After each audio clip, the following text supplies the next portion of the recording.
Assalamualaikum warahmatullahi wabarakatuh. Kita berjumpa lagi di dalam video tentang manajemen basis data. Jadi kalau di video-video saya sebelumnya itu kita lebih banyak berbicara tentang pembentukan basis data berdasarkan metode entitas-entitas yang kita hubungkan, yang kita kenal dengan IRD, kemudian kita transformasikan ke dalam tabel gitu.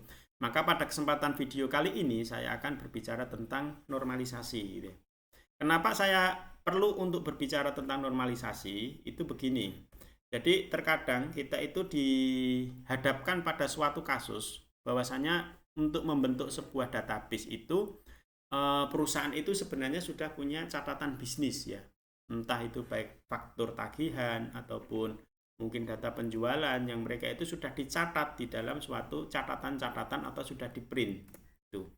Seperti ini contohnya, misalkan rumah sakit tanda bukti gitu ya. Mereka itu sudah punya catatan-catatan dan perusahaan tadi atau rumah sakit tadi atau entitas tadi itu ingin dari catatan-catatan tadi itu dirubah ke dalam suatu bentuk basis data. Nah, prakteknya seperti apa gitu ya. Prakteknya itu nanti yang paling cocok itu adalah kita nanti pakai normalisasi. Kalau kemarin kita memakai IRD itu sangat cocok untuk perusahaan-perusahaan yang baru yang dia itu belum berdiri, artinya perusahaan yang dia itu belum punya basis data atau perusahaan itu belum punya suatu alur bisnis di awalnya, catatan-catatannya itu sangat cocok kita memakai IRD yang kemarin. Tapi kalau perusahaan itu sudah running, karena apa, perusahaan yang sudah running itu biasanya mereka pasti akan masih memakai catatan-catatan itu, karena nggak mungkin toh rumah sakit itu berhenti karena ya diharuskan ketika masih sistemnya dibikin, kan nggak mungkin, mereka tetap akan berjalan. Nah yang menyesuaikan adalah kita ketika kita membentuk database-nya berdasarkan catatan-catatan tadi itu kita bentuk dalam suatu tabel-tabel database gitu. Nah biasanya catatan-catatan tadi ataupun printer bukti-bukti transaksi yang ada di dalam suatu perusahaan itu pasti tabel-tabelnya itu yang kita sebut dengan tabel universal atau tabel yang tidak normal, anormal tabel gitu ya. Dimana beberapa hal yang akan bisa kita atasi ketika kita menggunakan normalisasi itu dalam tabel-tabel tadi. Yang pertama yang sering terjadi itu banyaknya pengulangan-pengulangan data atau pengulangan-pengulangan catatan. Nah itu ketika kita memakai normalisasi itu nanti pengulangan-pengulangan data itu kita minimalir sesedikit mungkin. Karena apa? Karena ada sebuah resiko yang kita sebut dengan namanya anomali ketika terlalu banyak redundansi di dalam suatu data dalam tabel gitu ya. Kemudian problem kedua yang sering terjadi itu adalah ambiguity. Kita harapkan dengan adanya nanti proses normalisasi tabel-tabel transaksi dan lain sebagainya itu kita mengurangi ambiguity dari suatu data. Misalkan ada satu catatan nama pasien, pasiennya namanya Joko. Joko itu Joko mengacu yang mana? Apakah Joko yang ada di Sragen, ataukah Joko yang ada di Semarang, ataukah Joko yang ada di wilayah yang lain gitu ya. Itu perlu didetailkan di dalam suatu data. Nah, normalisasi itu juga akan membantu proses kemungkinan kehilangan data. Ketika data itu terlalu banyak diulang, maka kemungkinan kehilangan data itu banyak. Kehilangan data itu dalam artian kehilangan informasi ya. Kehilangan datanya itu ya. Kehilangan informasi ataupun ada miss ketidakhubungan antara satu tabel dengan tabel yang lain. Gitu. Kemudian kompleksivitas basis data gitu ya. Ketika tabel-tabel itu tidak normal, ketika dibikin di dalam suatu aplikasi, biasanya juga kompleksivitasnya akan lebih naik, lebih kurang bagus gitu ya. Nah, yang terpenting lagi itu adalah yang perlu kita problem yang akan kita selesaikan dengan adanya normalisasi ini itu adalah ketika suatu perusahaan atau suatu entitas itu mereka itu ada perubahan alur bisnis atau ada perubahan transaksi dan lain sebagainya, pola transaksi, itu kita kedepannya harus mudah suatu basis data itu untuk dimodifikasi gitu. Kemudian yang lebih penting adalah tentang kecepatan ya. Ketika sebuah tabel-tabel yang kita bentuk secara normal itu efisien, maka efeknya itu pasti kecepatan program yang terjadi di dalam suatu aplikasi nantinya itu adalah justru akan lebih cepat. Baik dari sisi kita searching ataupun mendapatkan informasi ataupun update dan lain sebagainya ataupun memasukkan data itu akan lebih cepat ketika data yang kita masukkan itu dalam bentuk tabel-tabel yang normal gitu. Nah, problem-problem yang terjadi ini itu bisa kita atasi dengan namanya yaitu normalization gitu ya. Normalization di sini itu adalah suatu teknik di dalam mengorganisir suatu data ke dalam multi tabel. Jadi catatannya yang penting di sini adalah multi tabel gitu ya. Jadi tabel yang ada yang dia itu tabel universal nanti akan kita pecah-pecah ke dalam tabel yang kecil di mana dia itu untuk mengurangi resiko-resiko problem ini gitu. Tujuannya adalah untuk mengurangi salah satunya meminimalkan redundansi data, di mana redundansi data itu bisa menyebabkan anomali. Nanti saya jelaskan di slide selanjutnya itu apa itu anomali dan jenis-jenisnya gitu ya. Nah, nanti juga kita akan sedikit bahas itu tentang dasar-dasar di dalam normalisasi tabel. Itu ada namanya lossy joint decomposition, yaitu tabel-tabel pemecahan tabel yang aman dan tabel-tabel yang tidak aman. Kalau yang aman itu kita sebut dengan loosely joint decomposition. Itu seperti apa sih kita memecah tabel yang aman dan memecah tabel yang tidak aman gitu. Nah, kita lanjutkan. Kita bicara sekarang redundansi dan anomali. Sejak awal saat kita sudah bicara redundansi, anomali dan sebagainya. Apa sih redundansi? Apa sih anomali gitu ya. Nah, di sini saya akan bicara. Redundansi itu adalah sebuah perekaman data yang berulang terus-menerus, sehingga bisa terjadi pemborosan penyimpanan data dan juga bisa berisiko adanya anomali data. Nah, misalkan kita punya suatu tabel dengan atribut seperti ini, satu tabel dengan atribut NIM, nama, kode mata kuliah, SKS, dan nilai. Kemudian NIM-nya adalah sudah ada seperti ini, kemudian namanya sudah ada, kode mata kuliah sudah ada, mata kuliahnya juga ada, SKS-nya dan nilainya itu sudah ada gitu ya. Nah, di sini ada satu, saya katakan tadi ada beberapa jenis anomali, itu adalah inset anomali. Inset anomali itu seperti apa? Misalkan kita sudah punya data seperti ini, dan ada data baru yang ingin kita masukkan. Misalkan kita masukkan data Nana dan Santi dengan NIM-nya 001 dan 005. Dia mengambil mata kuliahnya MK3 atau Fisika, kemudian SKS-nya 3, nilainya B. Kalau si Santi mengambil MK1 atau Agama, nilainya 2, nilainya A, kemudian SKS-nya 2 gitu ya. Kita lihat bahasanya di sini, ketika kita nulis Nana, maka kita menulis kembali mata kuliahnya itu kita tulis kembali yang ini MK1 Agama, padahal di sini Agama itu sudah ada gitu ya. Harusnya idealnya kan nggak usah ya, kita tulis sekali aja gitu ya. Kenapa? Karena kalau ini hanya data 2 nggak ada masalah, kita terus berulang tulis itu nggak akan ada masalah, kekeliruannya itu kecil. Tapi kalau datanya Anda bayangkan ini 1000 data atau 10.000 data atau 3.000 data dan itu banyak tabel yang harus kita kerjakan di dalam menginsert, itu kesalahannya itu akan sangat besar. Ada kesalahan penulisan itu sangat besar sekali. Gitu ya. Entah kalau kesalahannya hanya sekedar di mata kuliah misalkan Agama dikasih Agama 1, Agamu gitu ya, mungkin tidak terlalu beresiko. Tapi resikonya ketika di dalam penulisan kekeliruannya dinilai dan sebagainya itu kan ada masalah besar. Atau di NIM gitu kan terjadi masalah yang besar gitu ya. Gitu. Itu namanya insert anomali. Jadi ada resiko kesalahan data itu sangat besar ketika datanya itu besar, ketika kita terlalu sering untuk mengulang di dalam memasukkan data.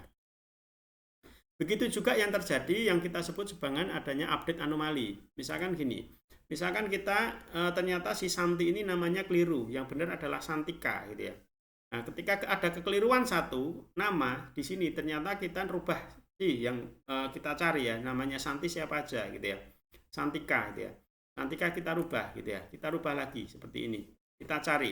Oh, NIM-nya benar yang ini gitu ya. Nah, seperti ini.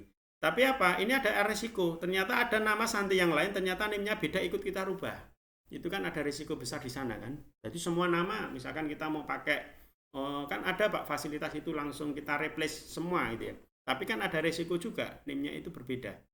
Gitu ya. Itu ada resiko baru di situ yang terjadi gitu.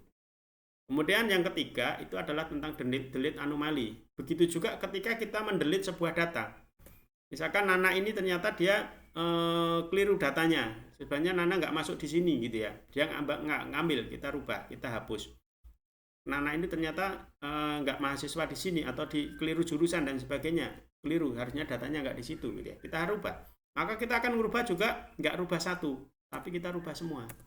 Nah, kita hapus semua, gitu ya. Itu juga ada resiko di mana nanti ada data yang tidak kita update atau data nana dengan NIM lain yang juga ikut kita delete, gitu ya. Ada resiko di situ. Itu yang kita sebut dengan namanya anomali. Dan ini tidak boleh terjadi di dalam sebuah sistem. Ketika itu terjadi, itu namanya kekeliruan yang sangat fatal, gitu ya. Nah, untuk mengatasi itu caranya itu nanti adalah tabel-tabel yang ada ini, tabel-tabel yang tidak normal ini saya katakan, itu nanti kita pecah-pecah dulu ke dalam suatu tabel, yang mana tabel tadi itu akan bisa untuk memudahkan kita melakukan update, insert, dan delete, gitu. Nah, sebelum kita menuju ke normalisasi, di sini saya kenalkan dulu dasarnya, yaitu tentang lossy join decomposition. Saya katakan tadi, kita definisi awal tadi tentang normalisasi itu adalah sebuah pengorganisasian suatu tabel itu yang kita bentuk dalam, kita pecah atau yang kita kasih istilah namanya decomposition. Jadi decomposition itu adalah pemecahan suatu tabel itu ke dalam tabel yang lain. Tetapi pemecahan tadi itu harus menjamin tabel itu aman, gitu ya. Jangan sampai kita nanti hasilkan tabel yang tidak aman. Nah, di sini saya akan contohkan dulu suatu pemecahan tabel yang tidak aman, yang kita sebut dengan lossy join decomposition, pemecahan tabel yang tidak aman. Yang pertama, misalkan kita punya suatu tabel A, B, C, gitu ya, dengan atributnya A, kemudian B, kemudian C, gitu. Di sini A, B, C punya data seperti ini, B data seperti ini, C seperti ini, gitu ya. Kita tahu lah, kita ingin memecah. Maka ketika kita ingin memecah, maka ada di sini kita dapatkan 3 kombinasi pemecahan. Boleh kita pecah AB dan AC menjadi tabel AB dan AC, atau BC dan AB, atau AC dan BC, gitu ya. Dengan penghubungnya di sini C, di sini penghubungnya B, di sini penghubungnya adalah A, gitu ya. Misalkan kita pilih yang kedua aja lah. Saya mau mencoba tak pecah dulu ke yang posisi kedua. Aman enggak sih pemecahan ini, gitu ya. Misalkan saya pilih AB dan BC, gitu ya. Sehingga apa? Kita pecah menjadi tabel AB, anggotanya atributnya adalah A dan B, kemudian BC adalah B dan C. Di mana karena penghubungnya B, berarti B ada di dua, data B itu ada di dua sisi dari tabel, gitu ya. Setelah kita pecah seperti ini, datanya tinggal kita masukin sama ya. Setelah dipecah, maka yang kita lakukan adalah kita cari dulu di dalam pemecahan tadi ada enggak data yang double atau value-nya yang double, nilainya yang double. A1 B1. Kita cari di bawah ada enggak? Oh, enggak ada. Berarti aman dia data ini. A2 B2 ke bawah kita cari enggak ada yang sama, berarti aman. A3 B3 sama. A4 B2 ternyata di sini ada 2. Berarti yang satu data itu kita hapus dulu. Gitu ya. Kita hapus salah satu data. Boleh Anda hapus yang di sini atau yang di sini, yang penting sisakan satu. Gitu ya. Setelah ini kita hapus, kita cari yang tabel yang kedua. Dia ada nggak sama nggak? B1 100 ada nggak di bawah? Nggak ada. Ini tabelnya yang BC ini sudah beda semua. Artinya ini sudah sudah kita anggap dia sudah tidak ada redundancy ya, gitu ya. Pengulangan data. Kemudian apa? Untuk mengecek apakah tabel kemungkinan pemecahan AB dan BC ini adalah pemecahan yang aman, itu kita cross check ulang. Yang mana cara cross check ulangnya adalah kita satukan kembali tabel ini, gitu ya. Cara penyatuannya sama seperti ini tadi. A1 B1 dan 100, maka hasilnya adalah A1 B1 100, gitu ya. B1-nya kita tulis sekali karena ini sudah disatukan, dia hanya penghubung. Kan di sini sudah nggak ada B1 lagi nih, berarti nggak ada, sudah habis. Kita melangkah ke yang B2, A2, B2. Di sini B2-nya ada berapa? 1, 2, 3 penghubungnya. Berarti nanti di sini ada penambahan 3 dari B2. Jadi seperti ini. A1, B2, 200, A2, B2, 400, A2, B2, 500, gitu ya. Begitu juga dengan yang A3, kemudian juga yang terjadi dengan A4. Jadi seperti ini. Nah, kita lihat hasil ketika dia digabungkan adalah seperti ini. Tabelnya kita bandingin nih, dua tabel ini kita bandingkan. Sama enggak gitu ya? Terlihat sekali dari isi datanya jelas ini tidak sama. Karena ketika satu tabel dipecah kemudian dikembalikan dan hasilnya ternyata tabel ini nilainya menyebabkan nilai yang tidak sama, maka ini adalah pemecahan yang tidak aman, yang kita sebut dengan lossy joint decomposition, gitu ya. Mungkin Anda mau mencoba yang AB dan AC, nanti Anda coba lagi, samakan aja, mana ini aman enggak, gitu ya. Ini adalah satu contoh tabel yang ketika dipecah itu tidak aman. Berarti pemecahan ini tidak boleh seperti ini. Karena apa? Ini tidak menyebabkan nilai dari suatu data itu sama, gitu. Kita lanjutkan. Setelah lossy joint decomposition, yang kedua itu adalah kita kenalkan yang namanya lossless joint decomposition. Satu pemecahan tabel yang aman. Ini ada contohnya, gitu ya. Kita punya suatu tabel di mana tabel ini berisi atribut name, nama, kode, matkul, SKS, dan nilai, gitu ya. Dengan datanya seperti ini, gitu. Oke. Nah, ini kita ingin pecah. Kita cari kombinasinya kan? Kombinasi ya. Ini banyak kombinasi. Anda boleh name, nama, Anda kombinasi dengan kode, matkul, SKS, nilai. Atau name, kode, matkul, Anda dipecah jadi nama, matkul, SKS, dan nilai. Itu boleh. Terserah Anda. Pada contoh ini, saya pilih pemecahan name, nama, kemudian name, kode, matkul, SKS, dan nilai, gitu ya. Name, nama, kemudian kita pecah menjadi juga name, kode, matkul, SKS, dan nilai, gitu ya. Anda nanti bisa ngetes untuk kombinasi pemecahan yang lain. Pada contoh ini saya pilih ini. Nah, sama, kita bentuk menjadi dua tabel, gitu ya. Tabel name, nama, kode, matkul, dan ini kita tabel yang kedua, gitu ya. Gitu. Nah, di sini kita cek dulu apakah di dalam baris ini ada yang sama enggak, gitu ya. Ani, Ratna, itu ya, ada yang sama enggak? Ternyata kita temui kan, Ani ini sama, kita corek dulu. Ratna ini juga sama, kita corek satu biar tidak ada redundant. Di sini ada enggak yang sama? Yang sama persis? Enggak ada kan? Sudah enggak ada kan? Sudah enggak ada. Oke. Sudah enggak ada berarti ini sudah bisa sudah memenuhi sebenarnya. Tapi ketika kita ini satukan, ini pasti nanti terjadi namanya lossless decomposition. Tapi di sini masih ada, yaitu yang kita sebut dengan redundant. Redundantnya di sini itu terjadi adalah agama. Ini masih kita tulis 2 kali di sini.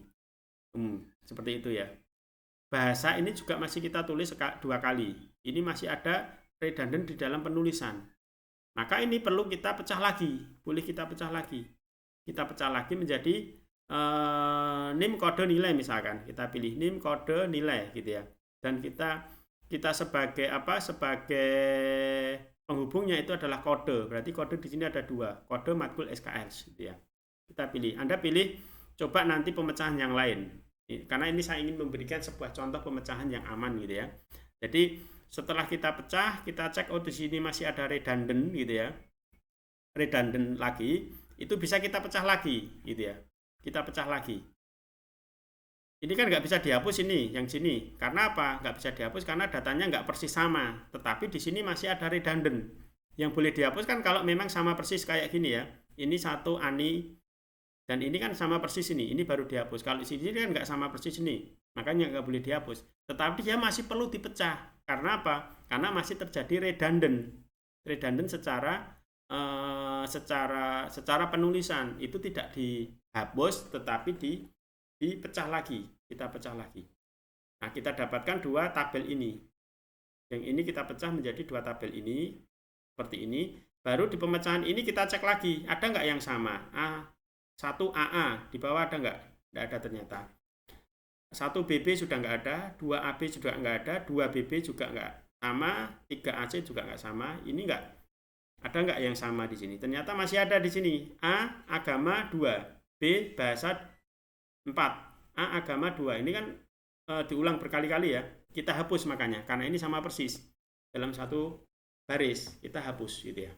Maka sekarang kita dapatkan 3 tabel ini. Tabel pertama, tabel kedua, dan tabel ketiga. Gitu ya. Nah, tabel-tabel ini coba untuk kita membuktikan apakah pemecahan kita ini aman atau tidak, itu kita satukan kembali 3 tabel ini, gitu ya. Seperti ini. Kita gabungkan, kita samakan lagi name, nama, gitu ya. Name, kode, nilai, kan seperti itu. Kita satukan kembali, itu nanti kita hasilkan seperti ini. Ani, name-nya 1, berarti ke sini kan. kemudian B dia, kodenya B, karena ini penghubungnya yang sini B. Maka ANI 1 bahasa 4 ini, seperti ini. Kemudian ANI B lagi, di sini bahasa gini. Nah, seperti itu. Kemudian kita cek lagi yang untuk Ratna. Ratna sama, hasilnya seperti ini. Kemudian kalau ANI yang paling bawah itu hasilnya cuma seperti ini. Kita lihat, kita bandingkan lagi ketika data ini atau tabel ini ketika kita gabungkan itu sama enggak? Kalau kita perhatikan ternyata hasilnya sekarang adalah sama gitu ya. Hasilnya adalah sama. Gitu. Maaf, ini harusnya ANI nih ya, ini keliru ya. Ini ANI. Karena ini ANI, kemudian NIM-nya 3, kemudian agama. Ini keliru ya, yang ini harusnya 3 ANI gitu ya. Gitu. Jadi karena ini hasilnya sama, maka di sini kita sebut sebagai loose list join decomposition gitu ya. Loose list join decomposition. Jadi pemecahan ini menjadi pemecahan ini itu adalah sebuah pemecahan yang aman yang kita sebut sebagai loose list join decomposition. Boleh gitu ya. Data ini dan ini itu ketika kita pecah dalam bentuk ini nanti akan menghasilkan informasi data yang sama. Gitu. Nah, tadi kan kita punya ini tabel tadi ya, tabel boleh kan tabel, jadi kita kasih aja ini tabel mahasiswa. Kemudian kita pecah menjadi 3 tabel gitu ya. Tabel mahasiswa, tabel nilai, tabel matkul ya. Tadi kan tabel yang ada kita pecah jadi 3 kan. Sekarang kita kasih nama lah misalkan biar lebih enak untuk ilustrasinya gitu ya. Nah, tabel mahasiswa yang ini itu jadi ini kan. Kemudian tabel nilai jadi seperti ini, atributnya NIM, kode, nilai gitu ya. Matkul kode SKS kan gitu ya. Jadi ini sama. Di sini setelah kita bentuk seperti ini kan seperti tabel kemarin ya. Seperti metode tabel kemarin itu adalah mahasiswa ini punya atribut NIM, nama, kode, matkul, SKS, nilai. Seperti ini. Kemudian mahasiswanya NIM di sini. Nah, ketika dia menghubungkan di situ adalah terjadi relasi ya. Relasi kan yang kita sebut sebagai ada foreign key dan primary key. Kalau dia menghubungkan seperti ini berarti yang di sini itu menjadi foreign key-nya. Jadi seperti ini, hampir sama kan. Nah, disinilah fungsi dari decomposition satu tabel. Gitu. Nah, bahasan selanjutnya itu adalah kita bicara tentang dependensi persesianan, jadi pemeliharaan ketergantungan. Mengapa penting kita bahas? Jadi di dalam suatu pemecahan tabel itu kita harus memelihara ketergantungan dari suatu fungsi biar untuk data tadi tidak hilang ya. Diberikan suatu tabel, apa itu definisi dari dependency preservation itu adalah diberikan sebuah tabel atau relasi atribut B dari T bergantung secara fungsi pada atribut A dari T jika dan hanya jika setiap A dari T punya hubungan yang tepat satu dengan nilai B di dalam T dalam setiap waktu. Mungkin Anda bingung dengan definisi ini. Intinya gini, intinya ketika ada satu atribut A dan B dibaca A mempengaruhi B. A mempengaruhi B dan B atau boleh dibaca B itu tergantung secara fungsi kepada A. Intinya seperti itu. Nanti akan saya jelaskan, akan lebih jelas ketika kita ilustrasikan gitu ya. Misalkan kita punya suatu tabel, yaitu tabel dengan atribut NIM, nama, kode, matkul, SKS, dan nilai gitu ya. Seperti ini gitu ya. Maka di sini kita katakan, kita cek NIM, nama dan NIM, berarti di sini dikatakan kalau di sini kita kan di sini dibaca nih A mempengaruhi B, berarti apa? Nama mempengaruhi NIM. Benar nggak nama ini mempengaruhi NIM?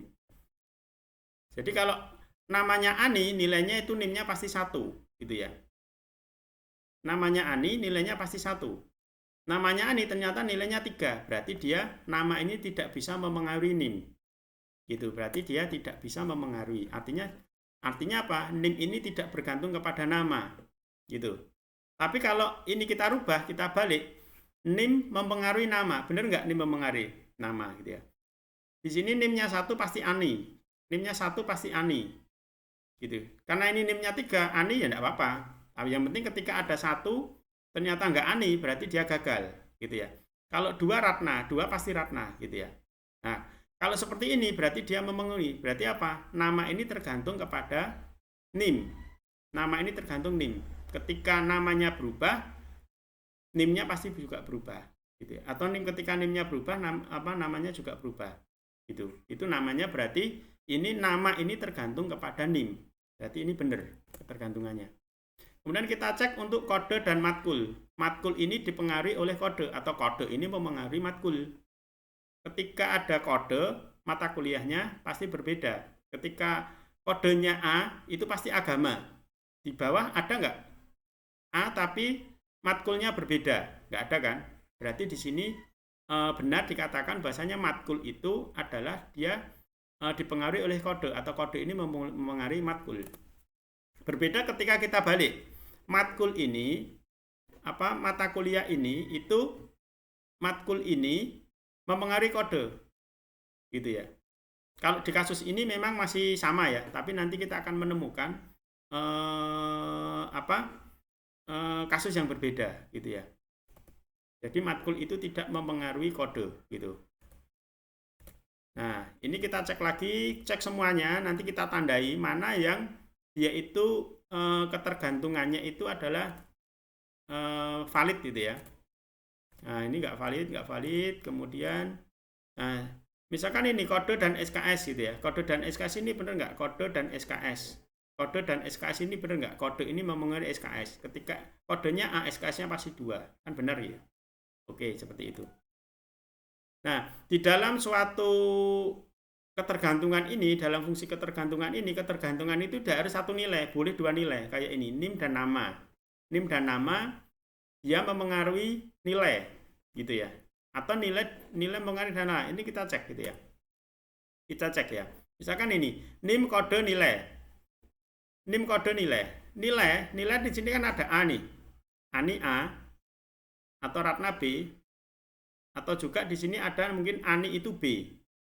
Kalau hanya NIM 1 tapi A gitu ya, sama-sama Ani tapi A, tapi di sini NIM-nya kan ada yang B gitu ya.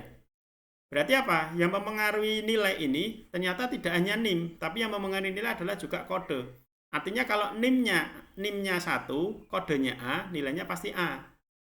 NIM-nya 1, kodenya B, itu pasti dia nilai B di bawahnya. Jadi seperti itu. Gitu ya. Jadi ini adalah kalau kemarin kita namanya itu adalah super key gitu ya. Super key ya. Jadi tidak yang mempengaruhi itu tidak dia dipengaruhi oleh 2 atribut gitu. Itu bisa terjadi seperti itu. Jadi seperti ini. Nah, ini terus kita Anda cross check di sini, maka nanti didapatkan ada nilai-nilai ketergantungan yang dia itu adalah valid gitu ya. Dari nilai ini, maka NIM nama ini kan seperti ini kan, NIM mempengaruhi nama, kemudian kode mempengaruhi matkul. Karena ini sama, kode mempengaruhi matkul dan kode mempengaruhi SKS, maka bisa kita tulis kode mempengaruhi matkul dan SKS. Dari SKS dan mata kuliah ini dipengaruhi oleh kode. Jadi seperti itu. Kalau kita tuliskan seperti ini gitu ya.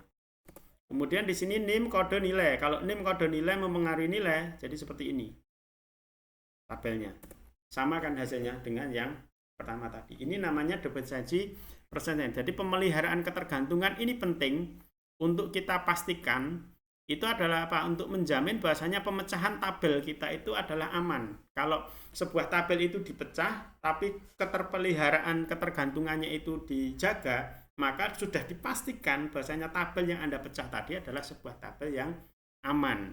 Nanti akan lebih jelas kalau kita nanti sudah praktek ya.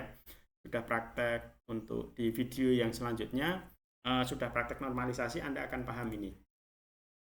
Kenapa ini penting? Dependensi ketergantungan tadi, saya katakan tadi, itu adalah untuk menjaga konsistensi data. Seperti pemecahan tabel tadi. Tabel itu kan kita harus dalam posisi lossless joint decomposition. Kalau sebuah tabel itu dijamin lossless decomposition atau ketergantungannya itu adalah terjamin, maka konsistensi datanya itu sama, dipecah jadi tabel berapapun, ketika dia dikembalikan punya nilai yang sama, berarti dia adalah konsisten. Nah, itu berarti dependency preservation-nya adalah dia itu terpenuhi. Gitu.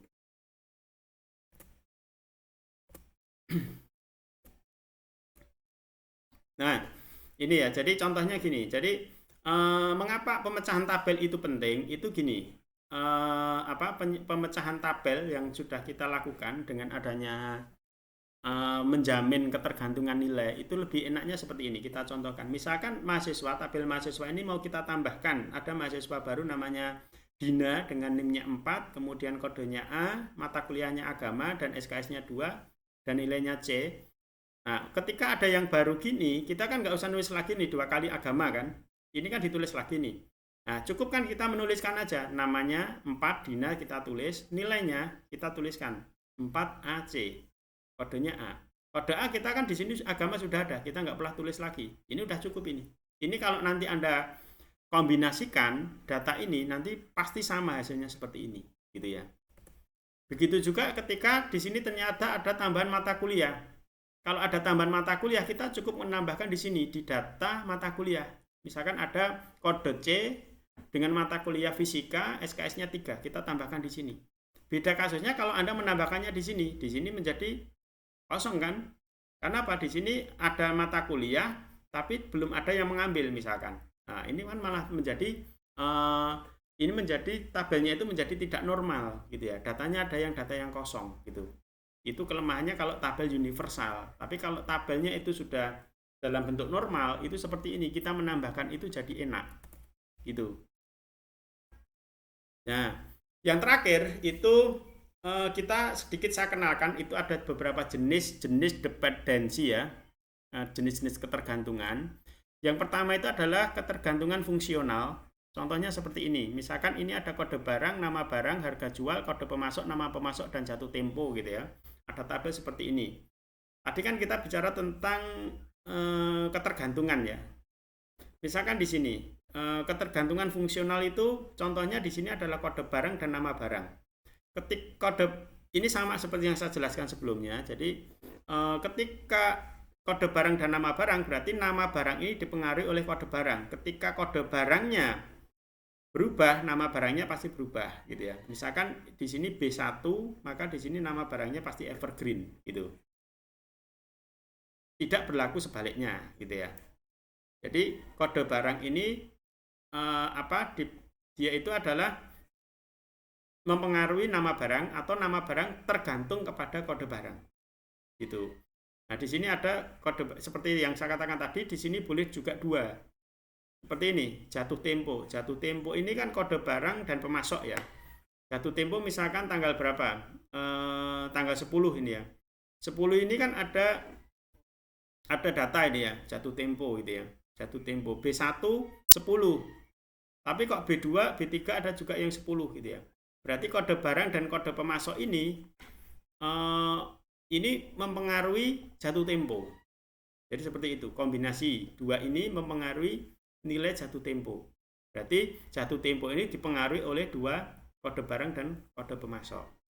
Gitu. Itu adalah dependensi secara fungsional. Kemudian ada juga istilah namanya dependensi sepenuhnya. Dependensi sepenuhnya itu seperti ini. Kode barang dan kode pemasok ini selain dia dependensi fungsional, dia adalah juga dependensi secara sepenuhnya. Cara sepenuhnya itu gini.